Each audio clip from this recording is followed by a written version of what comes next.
The expansion of food programs during the pandemic appears to have helped address the sudden jump in hunger as the coronavirus caused shutdowns and economic crises nationwide, and that appears to be driving the conversation around the benefits in a new direction.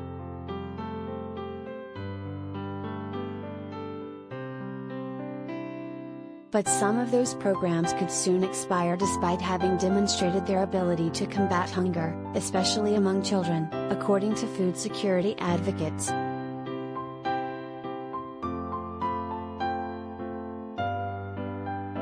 Hunger is a solvable problem, said Lisa Davis, the senior vice president of the No Kid Hungry campaign of Share Our Strength, a nonprofit anti-hunger organization. So right now, as we're all seeing some light at the end of the tunnel, it's time for us to be bold and build on what we've learned during the pandemic, especially as we bridge out of crisis and into recovery and rebuilding.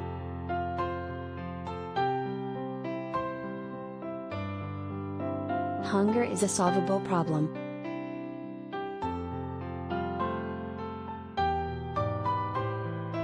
Advocates and experts have particularly celebrated the 15% increase in maximum funding for people receiving the Supplemental Nutrition Assistance Program benefit, or SNAP, commonly called food stamps.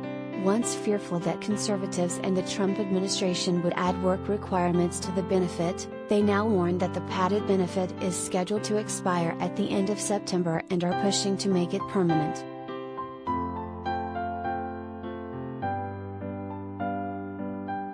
Many consider SNAP to be the backbone of the fight to address hunger in the U.S. but complain about the formula that calculates the amount of money hungry Americans get, especially with rising food costs and needs.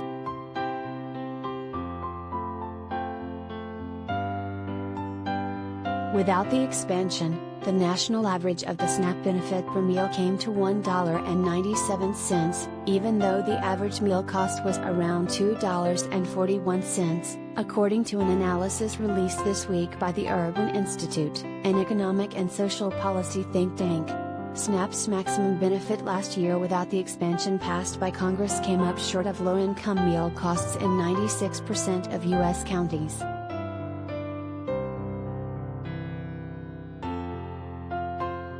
The expansion of SNAP benefits, which the American Rescue Plan most recently extended to September, increased the benefit per meal to $2.27. That still falls short of the meal costs in 41% of U.S. counties, but hunger advocates noted significance.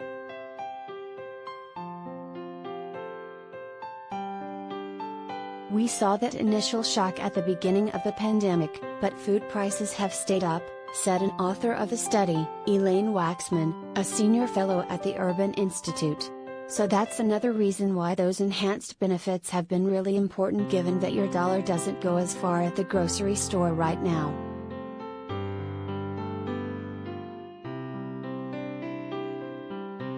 Representative Jahana Hayes, Democrat Connecticut, chair of the Agriculture Subcommittee on Nutrition, is a former SNAP recipient herself.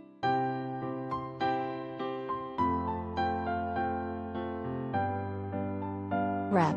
Hayes calls for permanent summer food program. "This is deeply personal for me.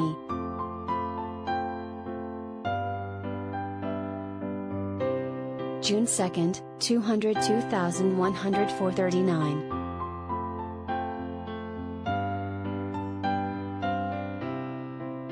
Hayes supported the 15% increase, but she said it needs to go further. She has introduced bills to push the expansion to 30% and extend its benefits to college students. Her office said she is closely following the Agriculture Department's congressionally ordered update to the Thrifty Food Plan, which decides SNAP benefit amounts.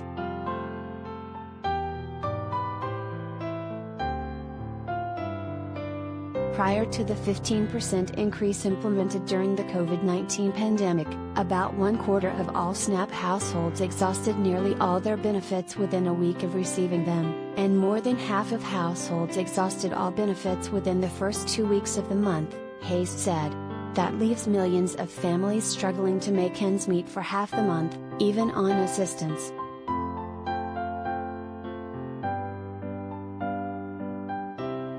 The push to end hunger, which she called a moral imperative, comes down to the policies that Congress can hammer out.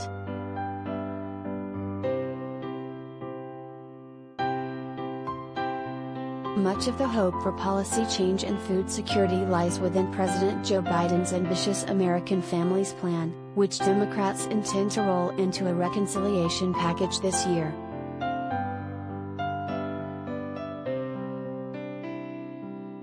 Hunger and food insecurity are not new issues in America. In fact, they're problems that have plagued our nation for a long time, said Jamie Bussell, a senior program officer at the Robert Wood Johnson Foundation.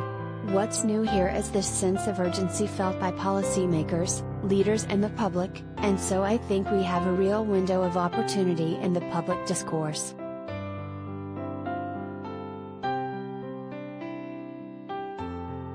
Hunger advocates said stimulus checks and the child tax credit program, which expires in December, have helped many.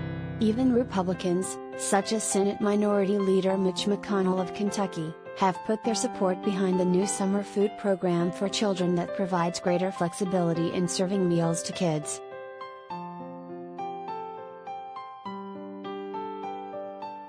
Some hope there's room for bipartisanship around hunger.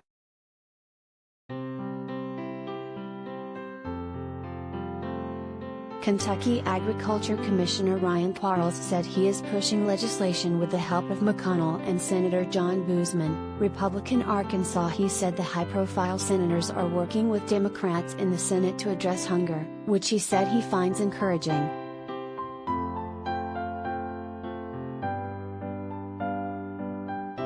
Addressing hunger and creating effective food programs should not be partisan, Quarles said.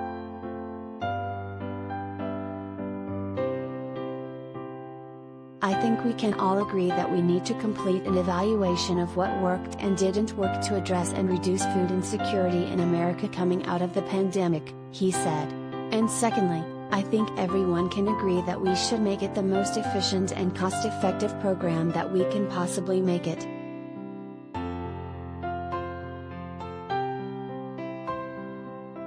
It appears there is some room for hope.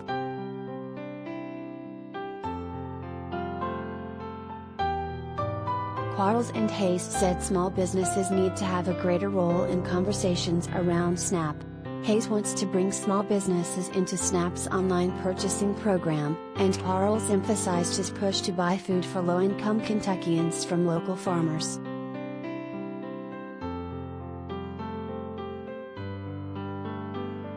I think we've done a good job, but I think there's another lesson that we can learn to do better going forward, Quarles said. We need to do a complete evaluation of our food programs and learn about ways we can do it better while at the same time supporting local food systems.